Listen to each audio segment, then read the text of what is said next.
good evening, and welcome to Black and Azul here at Earthquakes Stadium. Charles Wollin, the rest of the team is just going to join me in a second, but we're going to go live to Matthias Almeida's press conference after the Earthquakes with a 1-1 draw against the Portland Timbers tonight.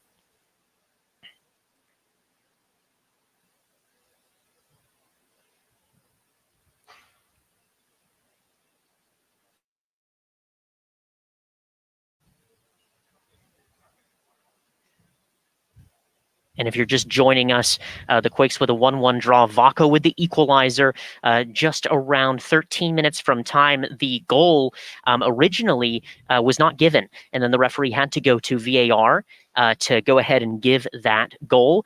The Earthquakes possessed pretty well in the match. They just were unable to unlock Portland for a while there. We'll get down to the analysis and break it down. Here's Matthias Almeida. Jake, should I go ahead and proceed? Yes, sorry about that. Let's try that again. So, okay, we'll start over. Good evening, Coach. Congratulations on the point.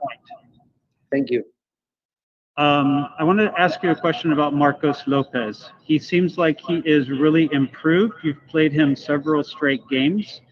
How do you feel he has progressed in this season compared to last season? He seems like he's trying a lot of different things to create offense and to make passes that will unlock a defense. Sobre Marcos López, que parece que está mejorando mucho al pasar el torneo, comparado con el año pasado, que ya van varios partidos seguidos que viene jugando. ¿Qué pensás de él? Y parece como que en ofensiva él intenta muchas cosas diferentes para romper líneas y crear espacios. Sí, realmente no solamente lo de Marcos, sino de los chicos que han jugado muy poco. Not just Marcos, but all the guys who haven't played a lot. Marcos, cuando llegamos a Orlando, estaba en una buena, en un buen estado. When we arrived in Orlando, Marcos was in good form. Pero lamentablemente en Orlando se tuvo que operar de una apendicitis. But unfortunately, while we were in Orlando, he needed to get surgery for appendicitis. Y por ese motivo no lo pudimos utilizar en los partidos que jugamos. For that motive, we weren't able to use him in the games that we played. Creo que el año de adaptación le vino muy bien. I think the year of adaptation went very well for him. Es un joven que está solo en otro país. He's a youngster who's alone in another country. Que no ha podido traer a su familia por diferentes motivos. Hasn't been able to bring his family with him because of different motives. Y aquellos que hemos sido futbolistas y hemos estado en otros países, siempre el entorno familiar es importante. Those of us who were footballers in different places, being with their family is always important. Hoy lo encuentro mucho más adaptado. Today I see that he's a lot more adapted. Tanto en la vida personal, por los compañeros que tiene. Both in his personal life because of the teammates that he has. Y en lo deportivo va creciendo. Bueno, esa es la idea de que los jóvenes vayan creciendo partido tras partido. And the sporting aspect, he's growing. That's the idea for the youngsters to grow game after game. Thank you, Matthias. Let's go to Alex Morgan. Hi, Matthias. Tonight we saw Florian Jungwirth in the midfield again.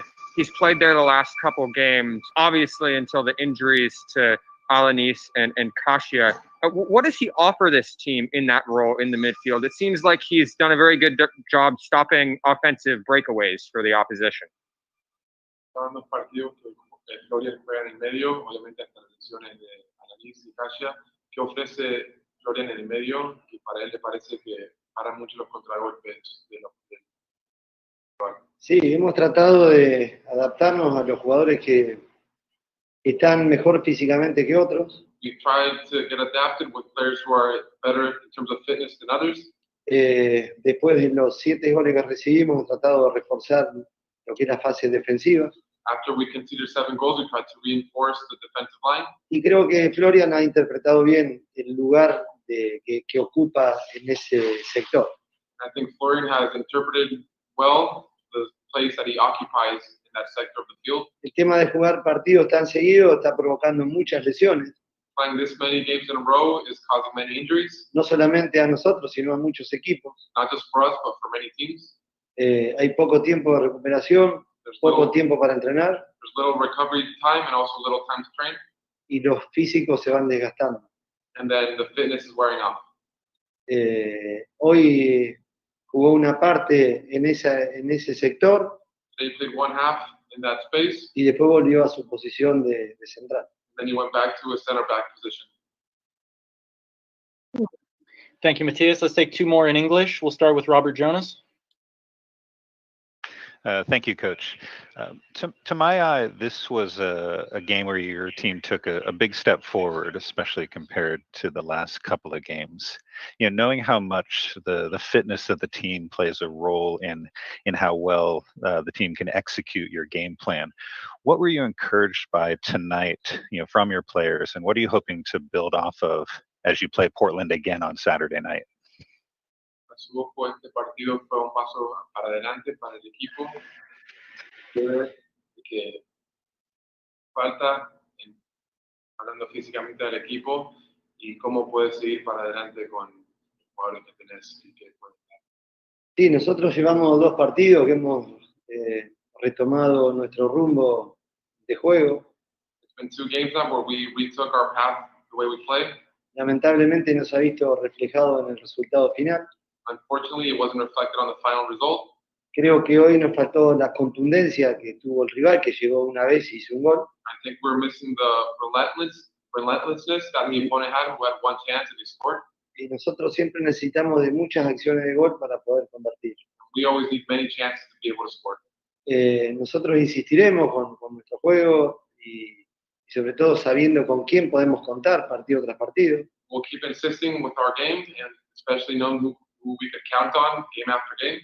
Pero hace 3 días en el partido pasado les dije que va a ser difícil.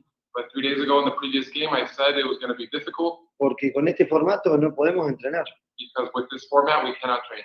Entonces realmente para los entrenadores, todos, para los jugadores es difícil porque mañana se recuperan, pasado mañana tienen dolores y ya al otro día hay que jugar otra vez. So it's hard for all the coaches and players because tomorrow they recovered, and the day after tomorrow they feel certain pains, and then the day after that we play again. Aquellos equipos que tienen planteles numerosos People who have deeper squads pueden tener otro tipo de recambio. can have different changes. Nosotros estamos utilizando muchos jóvenes We're using a lot of young players. y bueno, estamos aprovechando este momento para verlos a todos. We're taking advantage of this time to get a look at every one of them, Mandarle un mensaje realmente a nuestra gente really send a message to our people que intentaremos hacerlo mejor, pero con una realidad que es Claro. difícil. that we'll try to do our best, but there's a reality that it's difficult. Hoy volvimos a nuestro juego, a nuestra intensidad, a nuestro control, a nuestras llegadas. Today we got back to our game, our intensity, our delivery, Pero el desgaste es muy grande, es muy difícil mantener esto hasta el final del torneo. but it wears you out a lot, and it's very hard to maintain this to the end of the season. Thank you, Matthias. One more in English from Alicia Rodriguez, please. Hi, thank you. I wanted to ask Matthias about Osvaldo and his condition. He came off right before halftime. Wanted to see if there was an initial diagnosis and kind of what the outlook is for him at this point. Preguntarle a Alanis, que salió justo antes del primer tiempo, si hay alguna noticia sobre él o si sabe.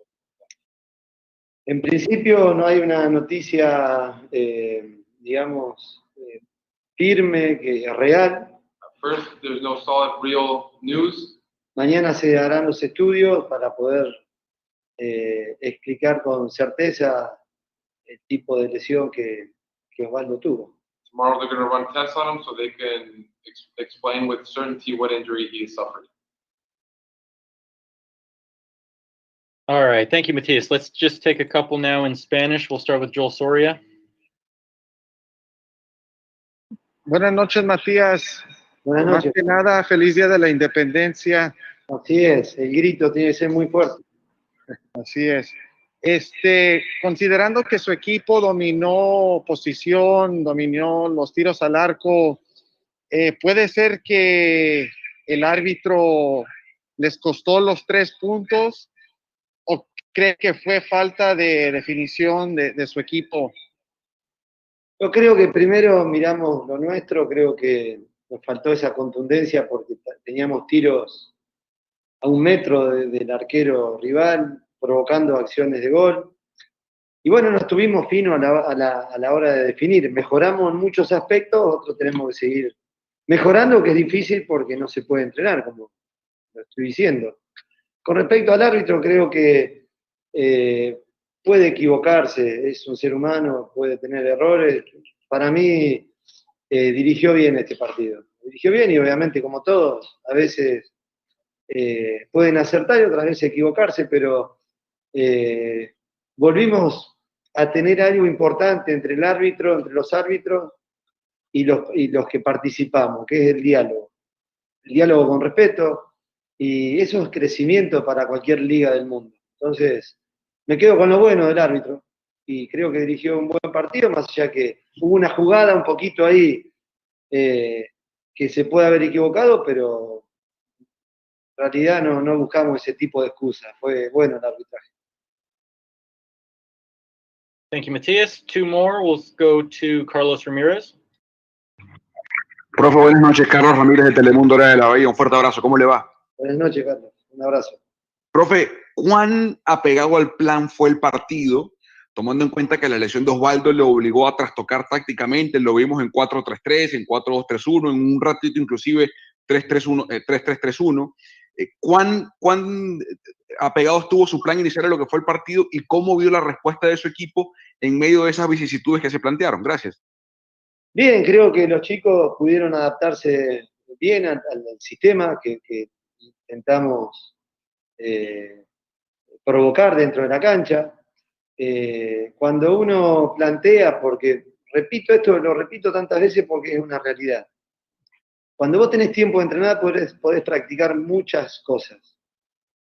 Cuando no tenés tiempo de entrenar, tenés que hablar nada más. Entonces, la interpretación de los jugadores ha sido realmente importante, la concentración, su entrega, porque realmente ha sido con dibujos, no entrenado. Pero bueno, nosotros volvemos a tener estos últimos 2 partidos, esa resistencia, ese juego, ese amor por la pelota, y no nos está alcanzando, pero tenemos que seguir así. Thank you, Matthias. One last question from Carlos Justis. Profe Carlos Justis, de Telemundo Área, la Bahía, de Telemundo Deportes, buenas noches. A mí me quedó muy grabado lo que dijo el fin de semana sobre la recuperación, sobre los jugadores, y creo que hoy es un testamento de que usted tiene razón por esa parte, porque juegan contra un equipo que ha sufrido básicamente lo mismo que ustedes, que no pudo entrenar esta semana, que estuvo bajo techo, que no pudieron desarrollar, y ahí se nota que su equipo es equilibrado y puede competir cuando están en condiciones óptimas, ¿no? Perfecta lectura, la comparto, por eso la declaro. No lo declaro como pretexto, pero sí hemos hecho, digamos, un gran estudio de nosotros mismos, y los números dicen que cuando entrenamos somos competitivos. Cuando no entrenamos dejamos de serlo, por un montón de motivos. Pero bueno, digamos que es esto lo que hay. Podemos entrenar muy poquito, ya hay que preparar el partido nuevamente contra el mismo rival. Y bueno, estamos viviendo en una pandemia, entonces no nos podemos alejar de una realidad que implica tanto protocolo, tanto cuidado, y muchas veces queremos todos los seres humanos y todo no se puede. Nosotros tratamos de representar de la mejor manera a San José, sabiendo que es difícil por todo esto que yo explico partido tras partido. Y si hubiese ganado hoy, explico lo mismo, porque creo en una metodología de trabajo, creo en el entrenamiento, creo en las correcciones durante el entrenamiento, y eso hace que un equipo crezca. Y si no tenés todo eso, se convierte prácticamente como en un equipo a partido nada más, y el fútbol va por otro lado. All right. Well, thank you, Matthias, and thank you, Augustine. We'll be bringing Marcinkowski in to speak shortly. Welcome back to episode number 55 of Black and Azul. Charles Wollin alongside Joel Soria here at the top, the northwest corner of Earthquake Stadium after the 1-1 draw. There you heard Matthias Almeida. He said, we are missing the relentlessness we need. He said, we'll keep insisting with our game and know who to count on game after game. He said, I said it was going to be difficult, and in this format, we cannot train. He said it's hard for the coaches. He talked about deeper squads than his. He said it wears me out a lot, and it's hard to make changes until the end of the season. Joel Soria, I'll start with you. Your analysis tonight on the draw, and yeah, good evening his to everyone. this evening. I think that this draw is going to come back and haunt the Quakes. This is definitely 90 minutes that they should have won convincingly. But due to some lack of finishing and also due to a very questionable call by the referee, they have to walk away with a point. Back-to-back home draws that are definitely going to sting in the future, as I mentioned. As it relates to the Matthias press conference there, one quote really stuck to me, and that was when Matthias said that he wants to send a message to, quote, our people, end quote. We'll give it our best shot with what we have. I think that's Matthias saying, you know, we're very thin. I might not have the squad to compete, but hey, we're going to give it our best shot. And if we fall short, front office, this is why we're not able to compete with some of the best in the league. And as we know, the Timbers under Savarese are one of the best. Yeah, the Quakes outshot Portland tonight 19-6. They had 65% possession to 35% possession, and you can hear the manager there. He obviously was chatting about talking to his people and talking about the depth of his squad. Alex Morgan, I'll go to you. You're right next to me. Your thoughts on this evening? I don't think they were particularly inspired tonight, but I got to head to JT Marcinkowski's press conference, Joel, before I give my. All right. We've got the JT Marcinkowski press conference coming up for you. Of course, he started in goal tonight over Daniel Vega. We'll go to that now. Wanted to ask you, you know, given that delay in time between 2018 and today, you know, what you were thinking of going into today when you knew you had the start. And secondly, you made an incredible save there in the second half to keep the game at 1-0. You know, what was going through your mind as you saw the forward coming down on you, knowing a save would keep your team in the game? Yeah, firstly, I think just kind of what was going through my head was hopefully to help the team win. That's what I think all of us try to do, and we try to go out there and perform our best and make sure that we're at the end of the day trying to get 3 points. So it was nice to be back out there, of course, but a little unlucky not to get all 3 tonight. And then secondly, with the save, I think just one of those things that time kind of slows down, and you just try to make the save. It wasn't anything too spectacular. I don't think it was kind of nice down to my right. But yeah, at the end of the day, it was just trying to help the team get 3 points and kind of leaves a little bit of sour taste in your mouth. But of course, it was great being back out there. Thank you, JT. Let's go to Alex Morgan. Hi, JT. Congrats on the start today. A lot of the other younger players have been getting more minutes in these last couple games, but this was the first we've seen of you tonight. What have the conversations with Matthias been, about you getting more minutes, and why do you think tonight was the night for you? I really don't know. I think I was just trying to stay prepared and stay ready whenever my number was called, and I think it wasn't just me tonight, but a huge shout out to Jacob. I think his debut start, and he played really well for 70 minutes. He looked like he belonged. He looked like we kind of see him in training every single day. So I think with him, I was trying to give him confidence and do the best I can back there. Thank you, JT. Jamon Moore. Hey, JT. Congratulations on the start and the point. My question is kind of about the changes that needed to be made when Alanis had to leave the game with the injury. Obviously, Flo dropped back, and that kind of had to change things. For you as a keeper and the instructions that you're trying to give and trying to manage some of the complexities of Matthias's system, which is maybe different than you grew up with, right? How do you make those kinds of adjustments, and how do you change the communication based upon these things that come at you mid-game?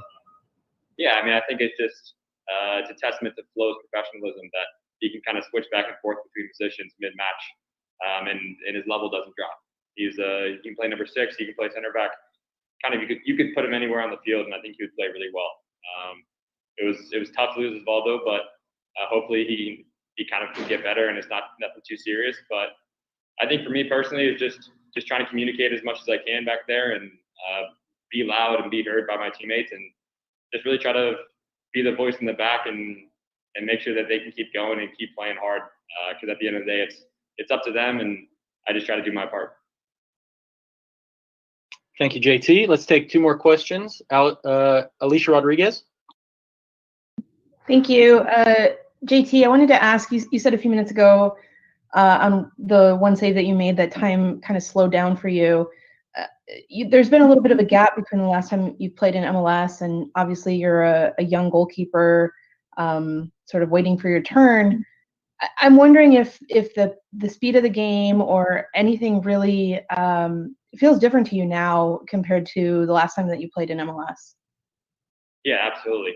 I think when I first played back in 2018, I was 21 and that was my first year, and it was kind of a whirlwind. It was definitely a lot different. It was a lot faster back then, and of course there's moments today that you still try to wrap your head around. But like anything, I think we just we prepare in training and we make sure that we're ready if our number's called, and so that's what I've been doing. And I love working with Carlos Roa, Matthias, Vega, Persano. So we have a great group of goalkeepers that we help each other stay sharp and stay ready and kind of support each other no matter what. All right, JT, one more question from Carlos Ramirez. Hi, JT. Congrats on starting today.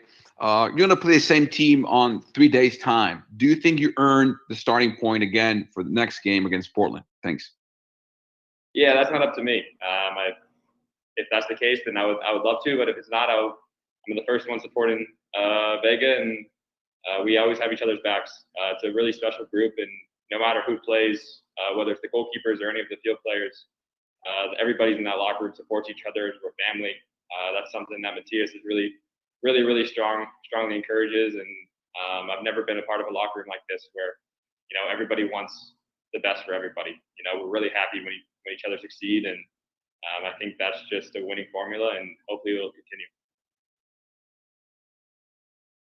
All right. Thank you, JT. Congrats on the start today. Thank you, guys. We'll be bringing in Christian Espinoza shortly.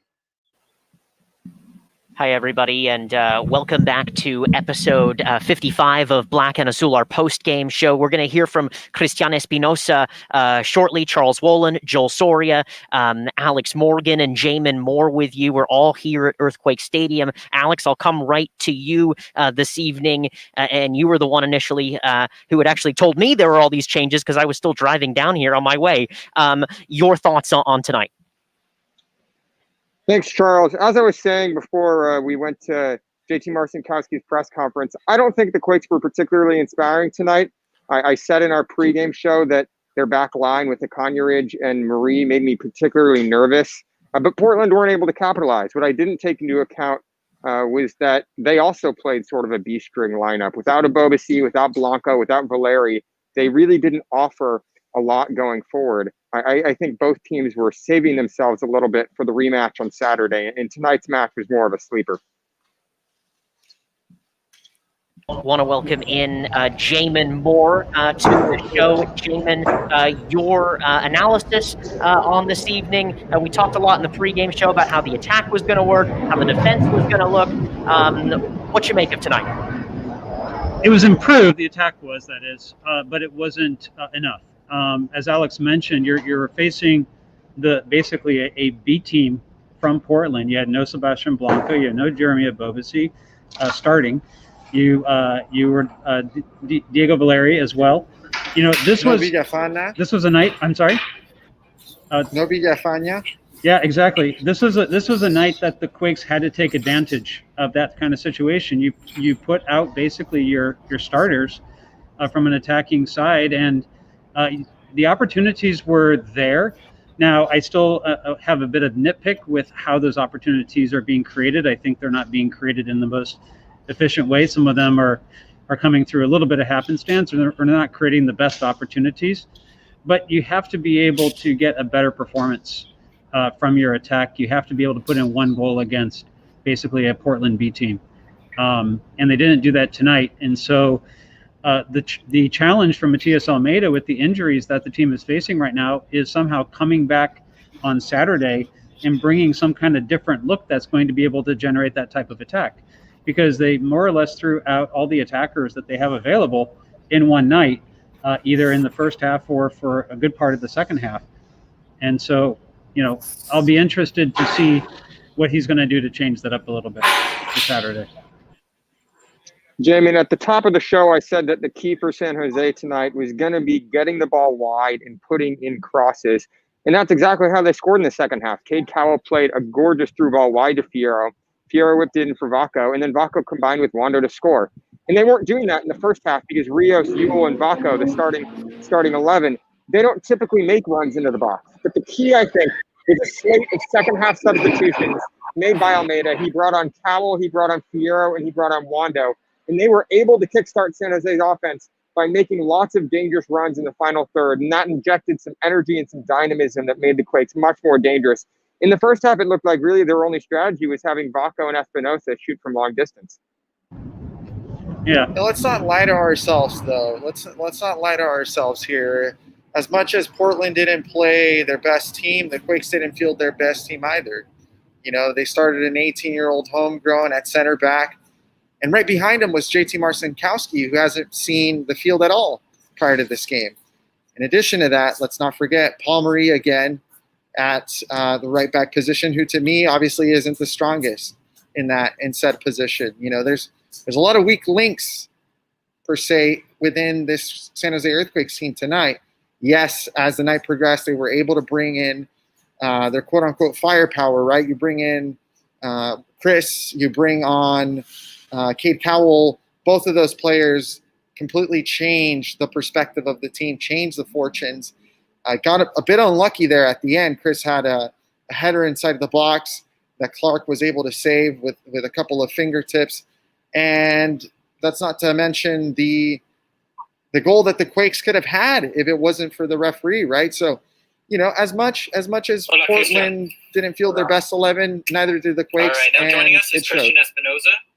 Christian, thanks for speaking to the group tonight. Pedro will be serving as translator, so we can take questions in English first. We have Christian Espinoza joining us here.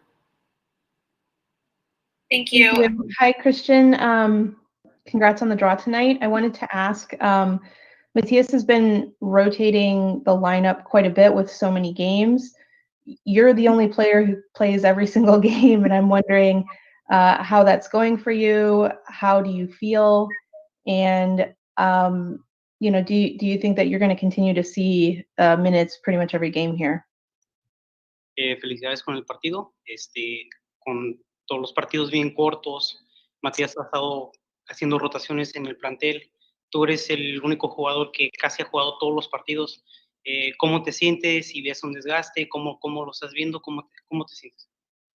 Bien, sí, la verdad que a veces es difícil con tantos partidos seguidos cada 2 o 3 días. I'm good. It's definitely a little tough once you have games that often within 2 or 3 days. Pero bueno, mientras cada uno se vaya sintiendo bien y Matías quiera contar con nosotros, al menos de mi parte sabe que nada, que siempre él me tenga en consideración para cada partido. Yo siempre voy a estar listo para cada partido que venga. But as long as everyone feels good in the team and Matthias keeps giving me that trust, I'm just going to keep playing as much as possible and as best as possible until there's a different change. But I feel overall good. Thank you, Christian. We'll go to Jamon Moore now. Hi, Christian. Congrats on the point tonight. My question is about your combination play over there on the right side. It seems like you have a rapport with certain players who are over there with you. Tommy Thompson quite a bit, Paul Marie more recently over there quite a bit.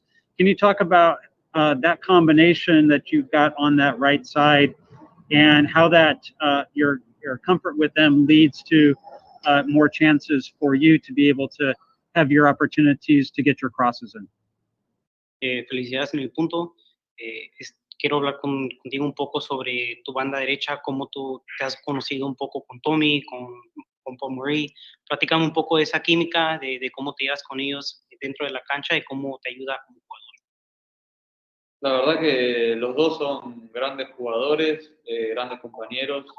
En la semana nosotros trabajamos todo este tipo de combinaciones que tenemos tanto por un lado por el otro.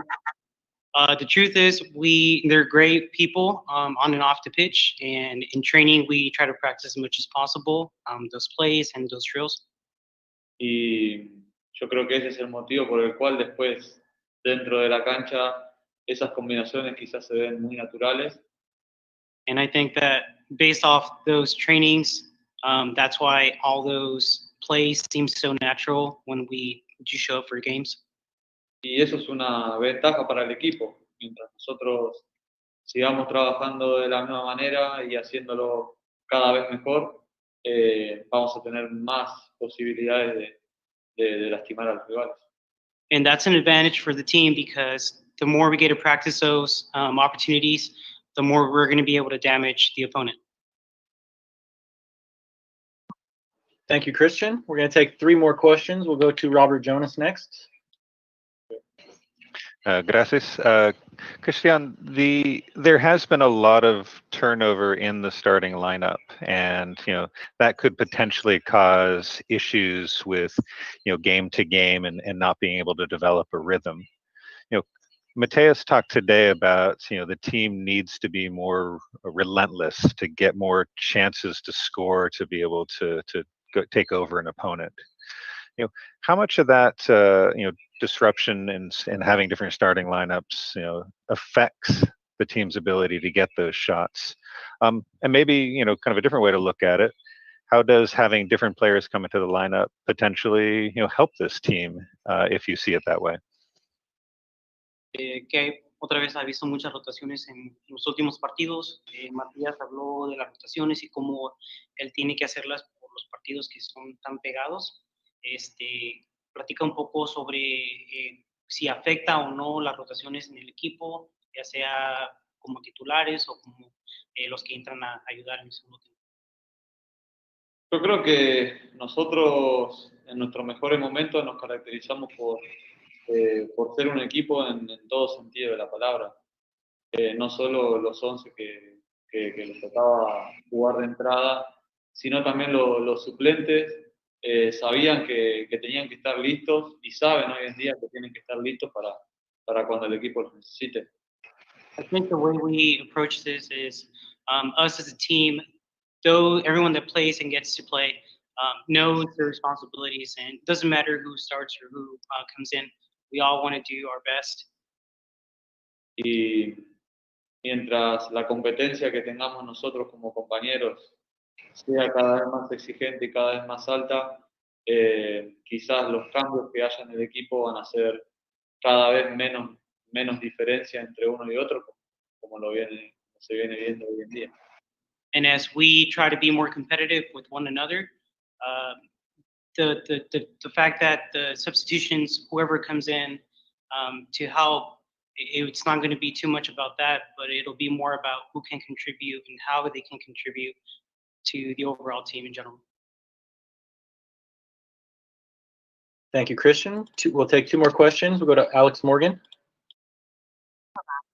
Hi, Christian. You've created a lot of assists for this team with crosses, and then you also cut inside and shot a lot tonight. What kind of chances do you think you need to be focusing on for this team to score more goals? Is it more crosses? Is it more shots from distance, or is it something else entirely? Tú asistes mucho al equipo, ya sea con cruces o con disparos directos al arco. Tú, como jugador, ¿qué crees que tienes que hacer más? Ya sea seguir dando cruces o siguiendo tomando disparos para anotar. Yo creo que lo que nos toca jugar arriba, en cuanto mejores decisiones tomemos dentro de la cancha, va a ser más productivo para el equipo, porque no solo es que yo tenga que tirar un centro o pegar al arco, sino que también cuando otro compañero lo hace, tenemos que estar siempre alertas dentro del área para cuando esa pelota llegue adentro y podamos concretar la la opción de gol. Si no terminan todas las jugadas como quizás hoy la gran mayoría terminaban pasando de largo, la terminaban agarrando los defensores. I think everyone that gets to play, myself included, on the offensive side in the team, just needs to try to aim and score as much as possible and create plays. Doesn't necessarily mean we need to continue to make crosses or take shots. The more we get to know each other and the more chemistry we get to build, we'll be able to continue to create opportunities so that the ball can eventually go to the back of the net and score at the end of the game. Thank you, Christian. We'll take one last question in Spanish from Carlos Ramirez. Cristian, un abrazo para ti. Carlos Ramírez de Telemundo, ¿cómo estás? Hola Carlos, ¿todo bien? Bien, todo bien. Te mando un abrazo, Cristian. Presumo que por tu capacidad de desborde y de centro, Matías te quiere por la derecha, justamente para que te quede tu perfil natural para centrar. Pero me pregunto si en algún momento se ha conversado de la posibilidad, así sea a ratos en el partido, de cambiarte de banda con Baco para que tú puedas también enganchar hacia adentro y que te quede el arco de frente para tu perna natural, más allá de que estaba perfil cambiado, porque te ha pedido, Matías, que anotes un poco más de goles. ¿Se ha conversado esa posibilidad? Sí, la hemos conversado varias veces. Hoy en día quizás me toca estar más por circunstancias de juego por el lado izquierdo que por una decisión táctica de Matías. Pero nada, él sabe que cuenta conmigo si quiere que esté por el lado izquierdo o por el lado derecho. La verdad que me siento cómodo de los dos lados y porque mi función tampoco cambia mucho. Tengo que hacer el mismo trabajo táctico a la hora de defender y lo mismo a la hora de atacar, entonces en ese sentido me siento cómodo de los dos lados. All right. Thank you, Christian, and thank you, Pedro.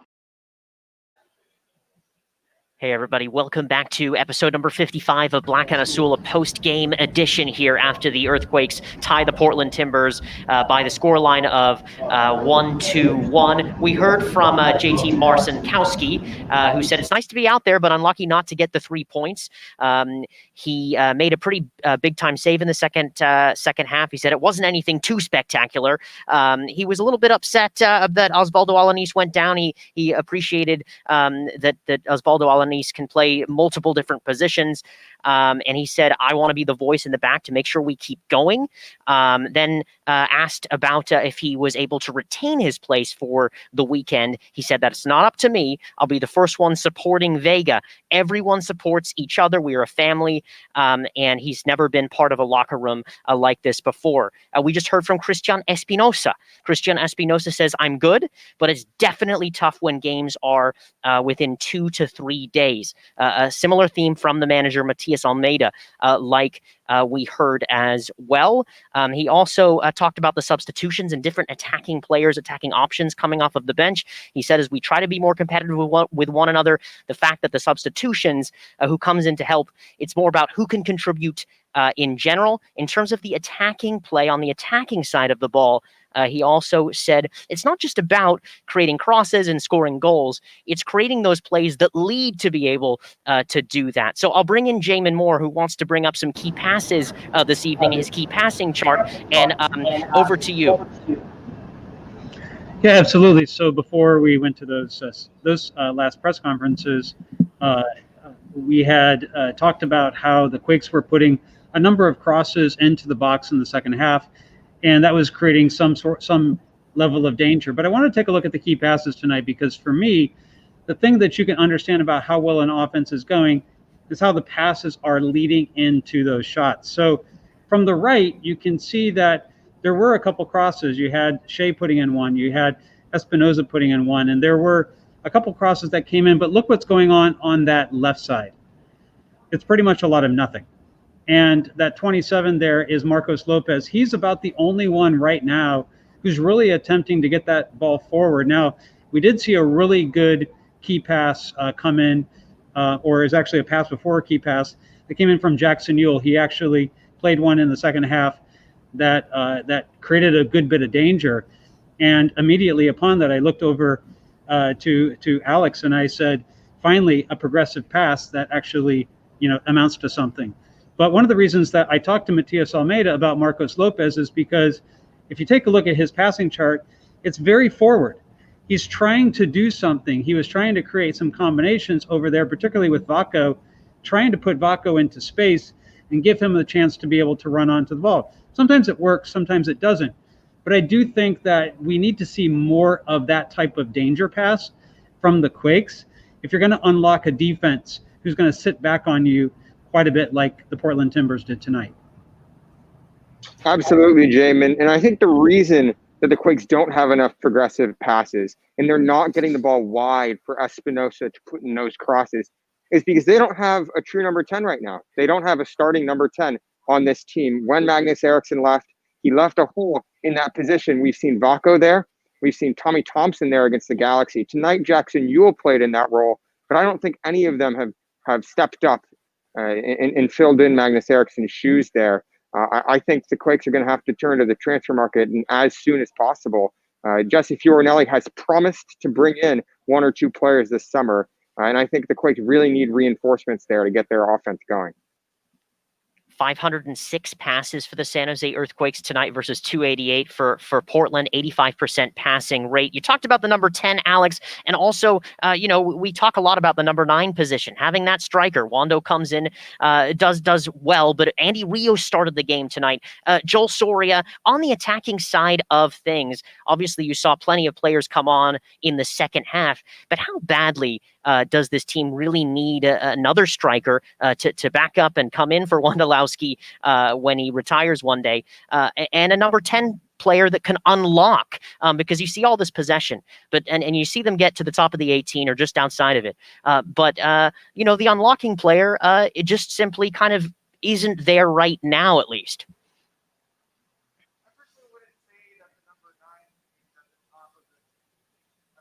I personally wouldn't say that the number 9 is at the top of the Quakes shopping list. I mean, just a couple of weeks ago, we saw Danny Husen really offer that spark up top at the number 9 position that the Quakes were desperately in the need for.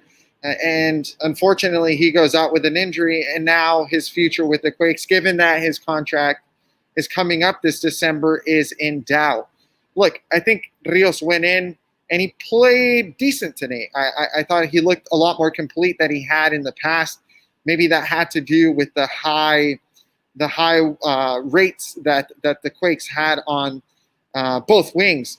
But I would say that at the moment, the Quakes, in my opinion, don't need to be searching for that number 9. They should be searching for that number 10, as I think all of us up here on the table have said it time and time again. The Quakes desperately need a number 10, although I will say that, Vako surprised me.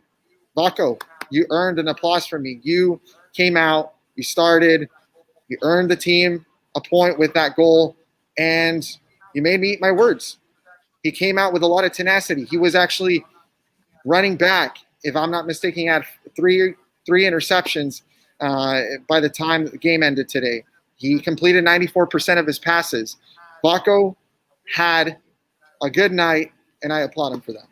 Joel, I want to come back to you as well. We heard from JT Marcinkowski, who played in the goalkeeper position, and we kind of heard that he just wants to help the team. He's right there, Vega and him pushing each other there. We heard from Cristian Espinoza talking about the attacking reinforcements as well. What did you make of their comments tonight after this 1-1 draw? Look, I think Quakes fans should feel very fortunate that they have someone like JT Marcinkowski waiting and anxiously waiting to take the reins of the number 1 shirt here in San Jose. He's very, very comfortable on the ball, as we all know.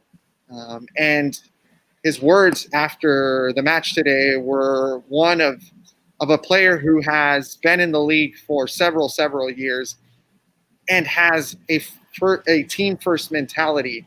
I'm actually very, a bit blindsided by his maturity and his comment to that question that Carlos Ramirez posed towards the end there. Challenging him, asking him, "Hey, you think you did good enough to start next weekend?" And he said it like a true veteran would. It's not up to me. If I have to start on the bench next game, then I will support Vega the entire way. And I think Vega has that same mentality as well. That tells us that the atmosphere within the locker room is actually a healthy one. And if we remember, not too long ago, here at Earthquakes Way, the locker room was not a desirable one. So you have to applaud. You have to applaud JT for that reaction and for the way he played tonight. I thought that he was a bit undecisive when he came off. He was about halfway between the Portland attacker and halfway between the Portland attacker and his line. I thought he could have came out a little bit stronger. Obviously, Marie got burnt. Marie showed again that he's probably not at the level to start in this league game in and game out. But overall, I would say positive night for JT. We'll see where Matthias goes with this.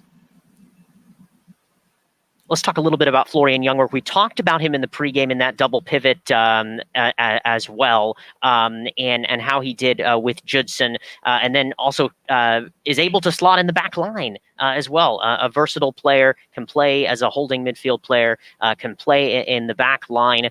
Alex, your thoughts on Florian's positioning today? Again, slotting into that role, starting in that role again tonight.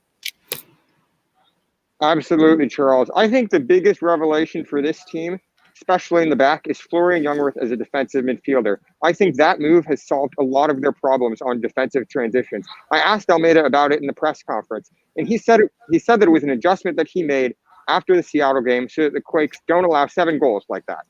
He also talked a little bit about fitness, so I think it's something like a compromise he's making because his system demands so much of the midfielders to track their markers up and down the field for 90 minutes.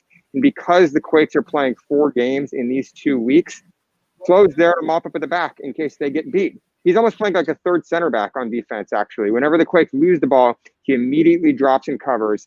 And that's to prevent them from getting beat on the breakaway like they did against the Sounders when Morris dribbled straight up the middle and scored in that game. That's exactly where Flo is supposed to be now to prevent that from happening. The only problem I envision is that he's uber aggressive, and in that role, a lot of guys are checking in the middle and trying to turn him. So he really quickly started to accumulate these fouls tonight. But as long as he keeps a cool head, then I think this role really improves the Quakes. And I guess the only bummer is that he might now be needed at center back instead, with Kasia getting injured against the Galaxy and Alanis getting injured tonight. Jamon Moore this week, I think it was yesterday. It seems like it was 72 hours ago, maybe. I want to say it was maybe on Monday. You put out a poll, and the poll is asking about what kind of striker you would like on the team. And I'd like for you to reveal the results and chat a little bit about that poll as well.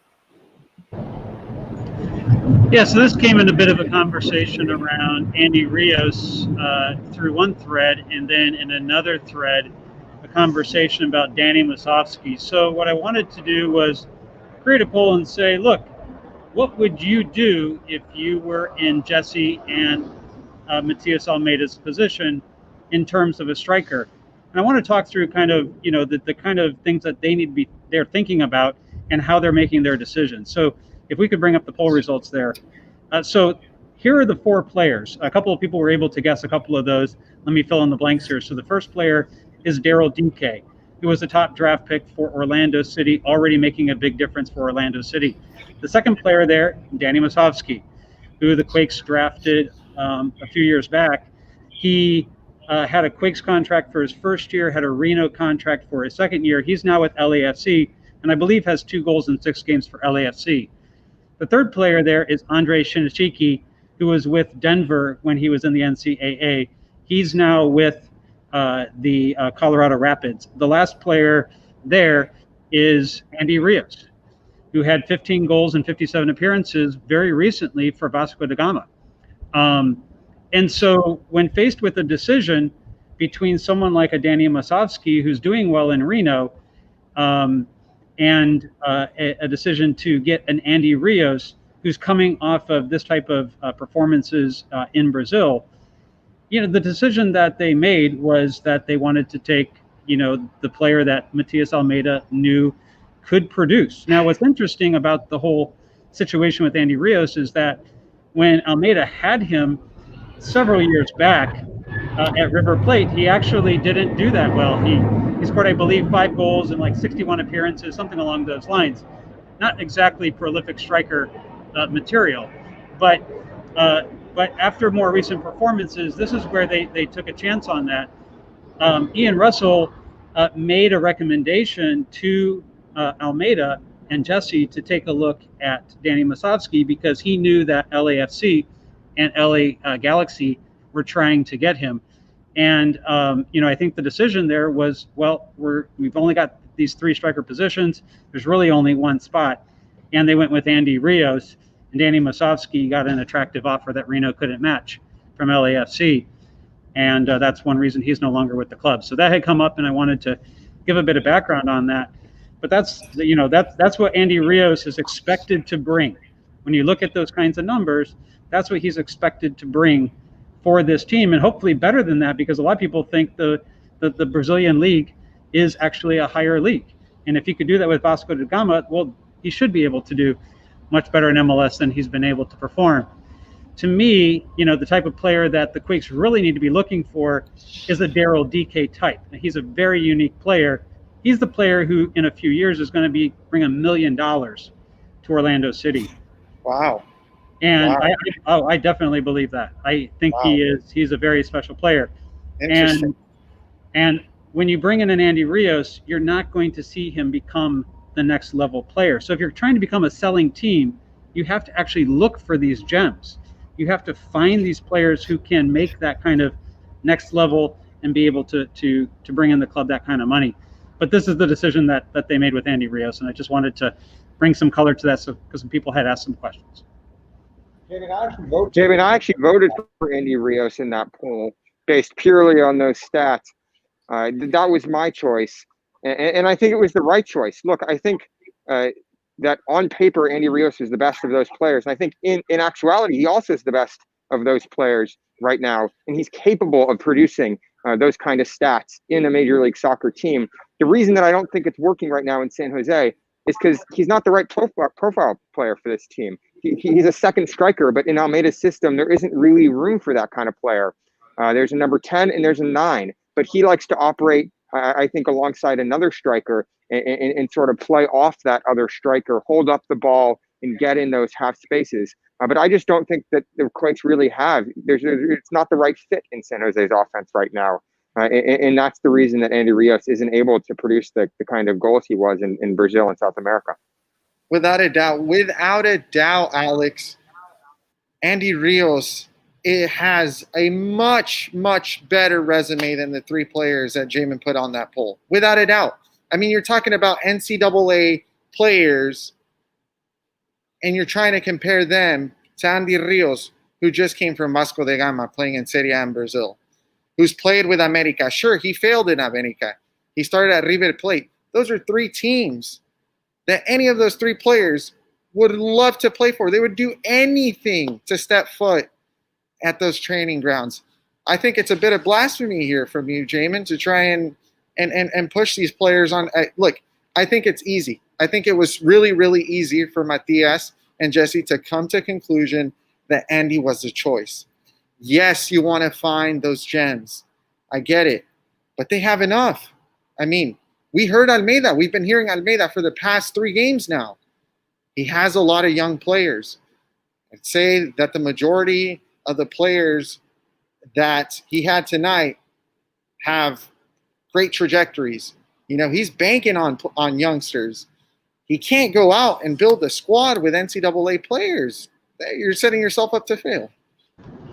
Yes, but keep in mind, everyone pretty much from top to bottom has said that Daryl DK is a very special player. Now, is it the right decision that they passed over Danny Masovsky when given the opportunity for Andy Rios?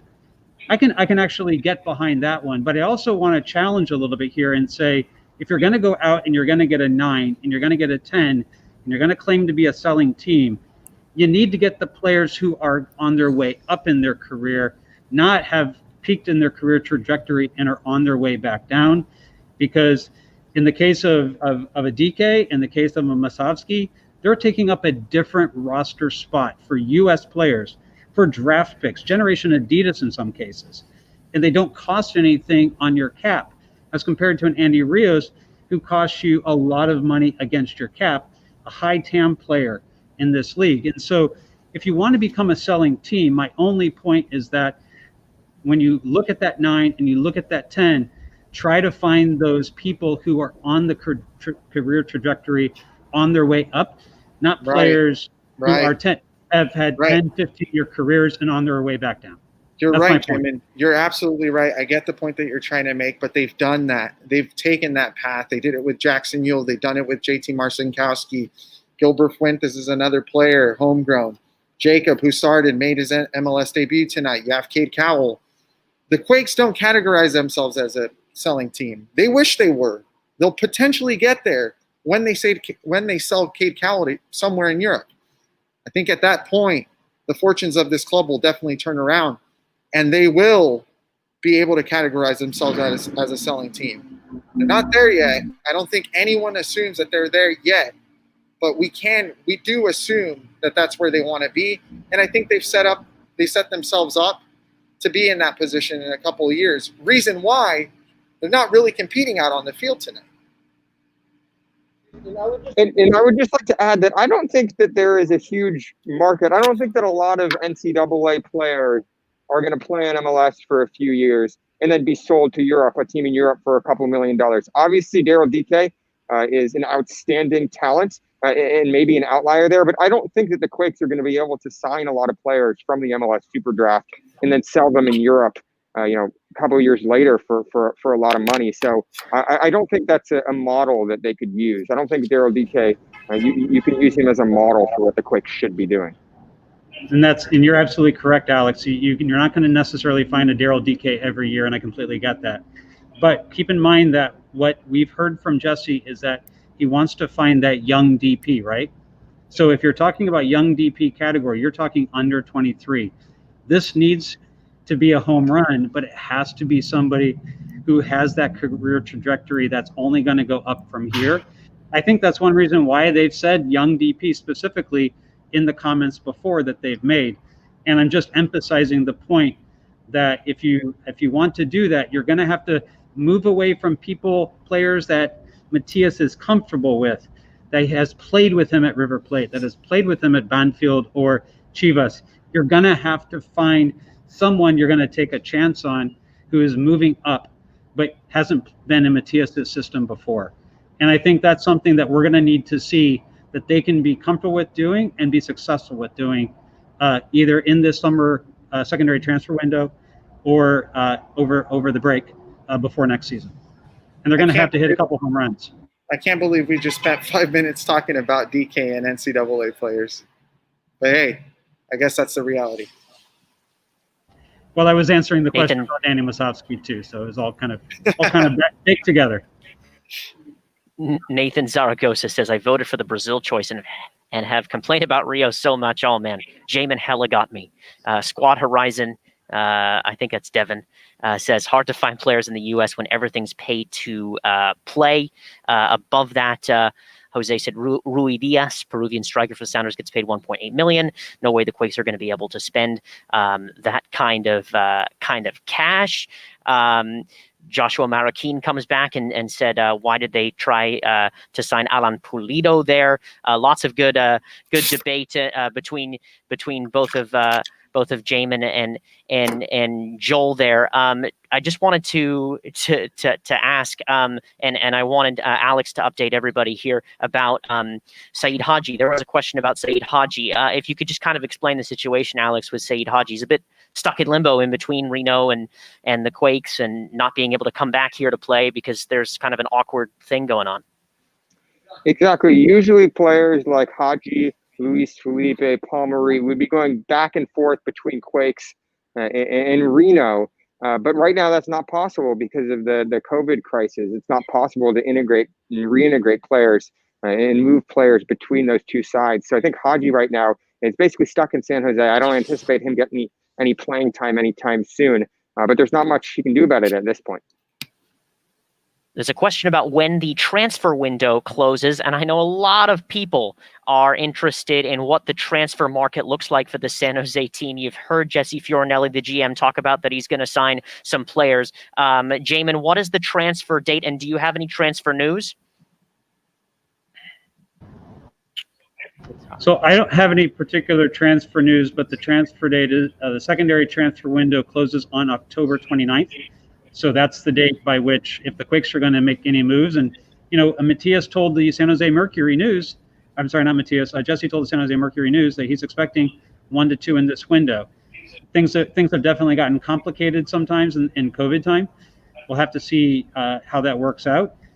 We would love to be able to get an update from Jesse if he would give us one. We'd love to even invite him on the show to give us an update. But as of right now, there's not a lot of information that we're hearing attached to players who he may be looking at for this particular window. The other thing that I would add, and I think John Jay mentioned this in the comments, is that even if the Quakes do sign someone before October 29th, the season's going to be almost over. And I think either Jesse or Matthias at some point said, it's going to be hard to integrate a player into that squad that quickly. And any signing, we're probably not going to be able to see playing for this team, donning the Quakes jersey until next season. Just want to thank everybody for tuning in tonight to Black and Azul. If you are enjoying these broadcasts, these pre- and post-game lives with the press conference, we appreciate you. This is a community-run and supported show. My colleague, Joel Soria, who's just standing over to the right side of me, I wish we're all in the same frame, by the way, but we're all here together for the first time in a long time. He just told me that we're about 12 to 14 subscribers away from 500. So Mark Oshalager and Nathan Zaragoza and John Jay and Joshua Marroquin that have all been commenting, the last 4 comments, go and tell 4 of your friends to go and subscribe to Black and Azul. John Manning, the same thing. Beckett, Calvin May. I see you guys. I see everybody in here. We see you in here. And if we can just kind of get that subscribership up a little bit, that would be absolutely wonderful. We're going to go down the line here and give our final thoughts this evening from Quakes Stadium. Jamon, back to you. Your final thoughts on tonight and getting ready for Saturday, and then Colorado a week from today. Yeah, for me, again, it's about 2 things. It's about trying to keep this defense together, given the recent slate of injuries that we have seen. So when you're losing Alanis, when you're losing Kasia, we don't know if Kasia is going to be back or Alanis would be available on Saturday. We have to assume that they're not. It means the Quakes are going to have to do some pretty creative things with young players and with veterans, and maybe a couple players playing out of position.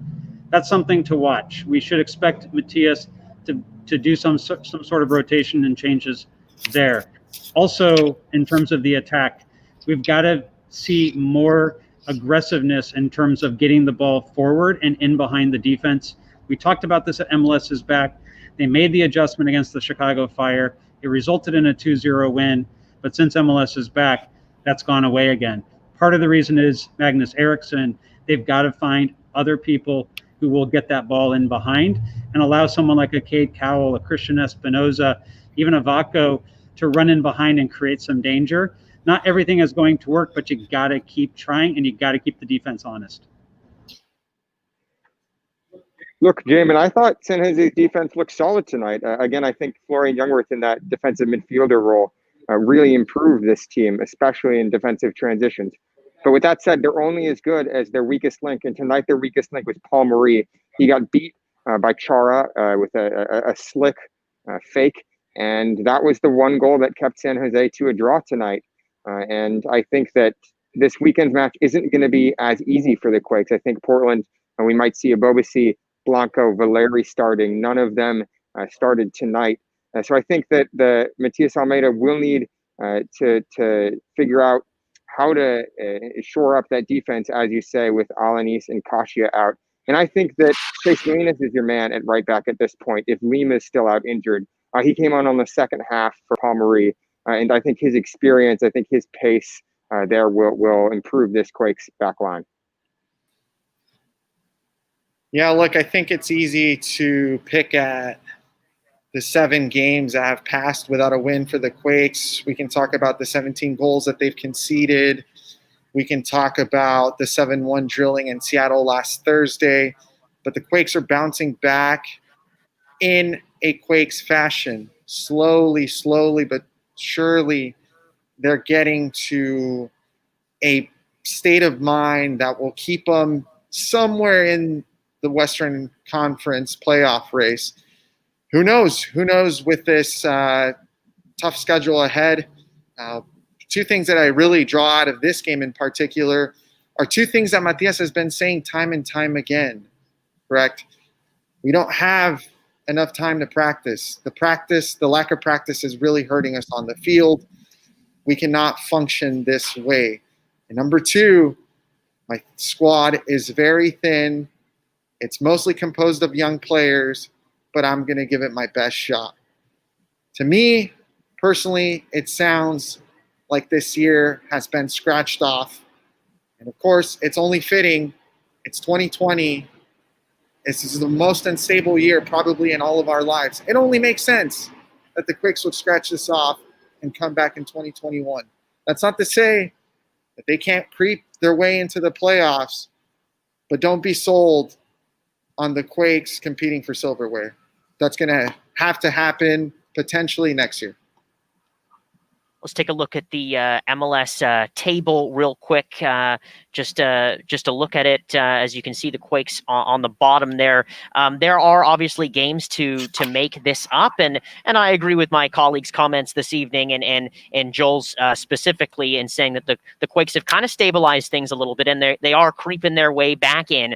But if they don't start to get some results soon, you can maybe count them out of a playoff place.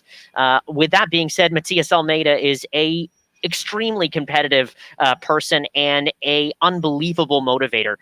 This is my first time in the stadium in 6 months, and just seeing him on the sideline and just seeing his body language and seeing how he is, there's no one else really like him.